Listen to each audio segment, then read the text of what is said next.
এক দরিদ্র ব্রাহ্মণ ছিল, মনের মধ্যে কি গো মা, অনেক দুঃখ। কি দুঃখ জানো মা?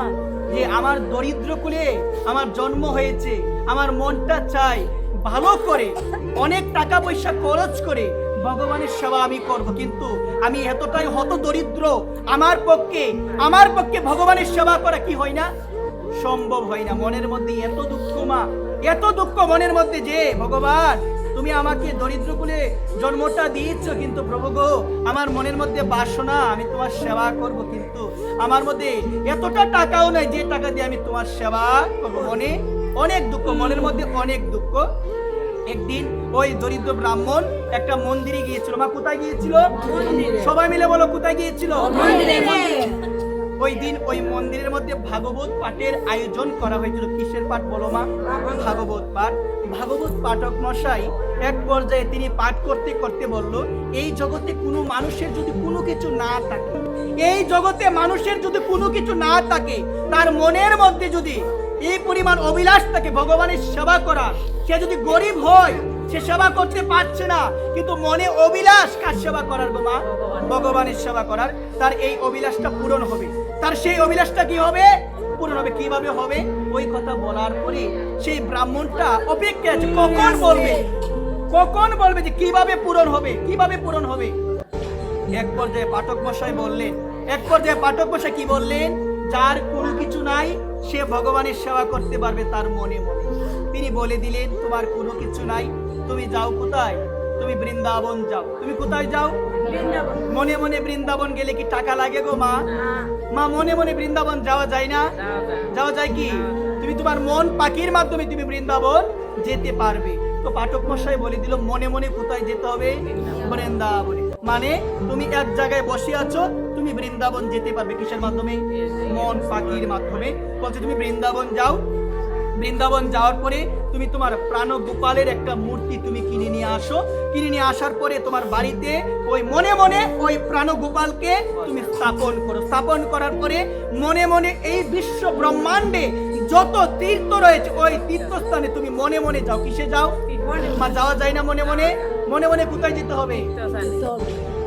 এই প্রসঙ্গে একটা কথা আমার মনে পড়েছে, আমি বলি। শ্রীল ভক্তি সিদ্ধান্ত সরস্বতী ঠাকুর বলেছেন, তীর্থ দর্শন কিভাবে করতে হবে মা? কানে কানে করতে হবে। কিভাবে করতে হবে গো মা? শ্রীল ভক্তি সিদ্ধান্ত সরস্বতী গোস্বামী ঠাকুর জানিয়ে দিয়েছেন, তীর্থ দর্শন করতে হবে কানে কানে। মানে হলো তীর্থস্থানে যাওয়ার পরে সাধুগুরু বৈষ্ণবের মুক্তি কার কথা শুনতে হবে? কার কথা? ভগবানের কথা শুনতে হবে। কার কথা শুনতে হবে? ভগবানের কথা। মা আমি গেলাম সুনামগঞ্জের তাহিরপুরে পন্তীর্থে স্নান করার জন্য। স্নান করলাম, আবার চলে আসলাম।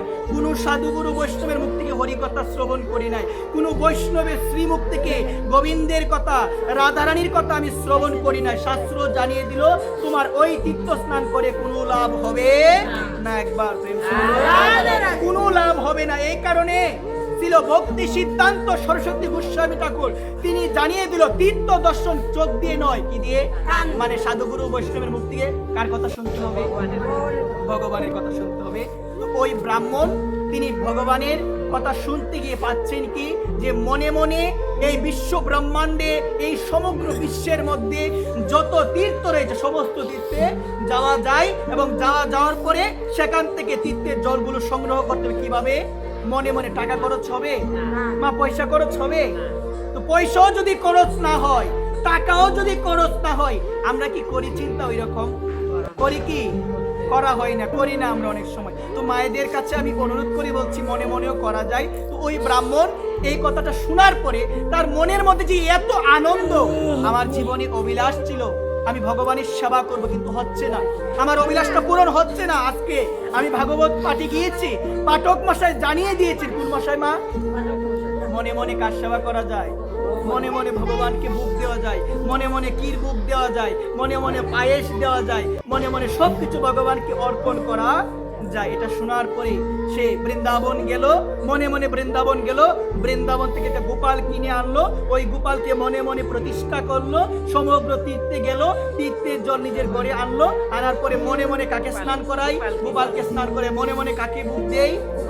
এভাবে অনেক দিন চলতে লাগলো। একদিন সে চিন্তা করলো যে মনে মনে তো অনেক ভোগই আমার ভগবানকে দিলাম, পায়েস ভোগটা আর কোনোদিন দেওয়া হয়?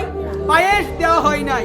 ওই চিন্তা করে মনে মনে কিসে কিসে বলো মা, মনে মনে পায়েসটা দিয়েছে। কাকে দিয়েছে বলো? গোপালকে দিয়েছে। তো পায়েস গরম থাকা অবস্থায় খাওয়ার উপযোগী না হলে ভগবানকে দিতে নাই। এই জায়গায় দেন দাও পায়েস, সেটা যদি গরম অবস্থায় কাউকে দেওয়া হয় তার স্বাদ কিন্তু আস্বাদন করা যাবে না। অনেক সময় বৈষ্ণব সবাই গেলে পায়েসটা যখন গরম দেওয়া হয় দেখবেন আমরা পেতে পারি না, আমাদের অসুবিধা হয় পেতে। এই কারণে মায়েদের কাছে বলছি কথার প্রতি একটু ধ্যান দাও। ওই পায়েসটা যদি খাওয়ার উপযোগী না হয় ওই পায়েসটা দিলে এটা স্বাদ আস্বাদন করা যায় না। ঠিক সেই রকম ওই ভক্ত তার মনের মধ্যে একটা স্বাদ, মনের মধ্যে একটা অভিলাষ, অনেক কিছু ভগবানকে দিলাম, মনে মনে পায়েস দেওয়া হয় নাই। পায়েসটা দিয়ে ভগবানকে দিয়ে দিবেন। কাকে দিবেন গো মা? ভগবানকে দিবে। এখন সে চিন্তা করলো আমি যে ভগবানকে দিলাম পায়েসটা, একটু লক্ষ্য করে দেখি তো পায়েসটা ঠান্ডা হয়েছে কি না। যখন মনে মনে হাতটা কোথায় দিবে, তার হাতটা পুড়ে গিয়েছে। মনের দুধে আজকে বাহিরে রাত পুড়ে গিয়েছে, তার সেবা সার্থক। মা তুমিও মনে মনে সেবা দাও না। যদি কোনোদিন ওই রকম হয় তোমার মনের দুধে যদি বাহিরের হাত পুড়ে যায় তাহলে বুঝতে হবে মনে মনে তোমার সেবা গ্রহণ করেছে একজন, তিনি কে? ভগবান। আজকে ওই ব্রাহ্মণ সৎ অভিলাষ ছিল ভগবানের সেবা করার, মনে মনে তো দিত, টাকা পয়সা কি খরচ করতো কি মা? মনে মনে দিত এবং মনে মনে পায়েসটা খাওয়ার উপযোগী হয়েছে কিনা চেক করার জন্য যখন আঙ্গুলটা দিয়েছে ওই আঙ্গুলটা পুড়ে গিয়েছে, সে অবাক হয়ে গিয়েছে। মনের দুধে আমার আঙ্গুল কিভাবে পুড়ে যায়? এই কারণে বোঝা গেল, শাস্ত্র শিক্ষা দিল তার সেবা সার্থক হয়েছে। আমার অনাদির আদি ভগবান প্রতিদিন তার সেবা গ্রহণ করেছে। আমি আমার মায়েদের কাছে অনুরোধ করে বলছি এভাবেও ভগবানের সেবা করা যায়। তুমি ঘরের মধ্যে বসে আছো, তুমি শুয়ে থাকো এবং মনে মনে কার চিন্তা করো? ভগবানের চিন্তা করো, ভগবানের লীলা স্মরণ করো। এইভাবে আমাদের মানব জীবনটা কি হবে গো মা? সার্থক হবে। আমি ভগবানের কথা ভাগবত পাঠ এখানে বিশ্রাম দিব। বিশ্রাম দেওয়ার পূর্বে সকল কৃষ্ণ ভক্ত মায়েদের রাত্ররাঙ্গা শ্রী চরণ কমলে আমি অধম অন্তরের অন্তঃস্থল থেকে সশ্রদ্ধ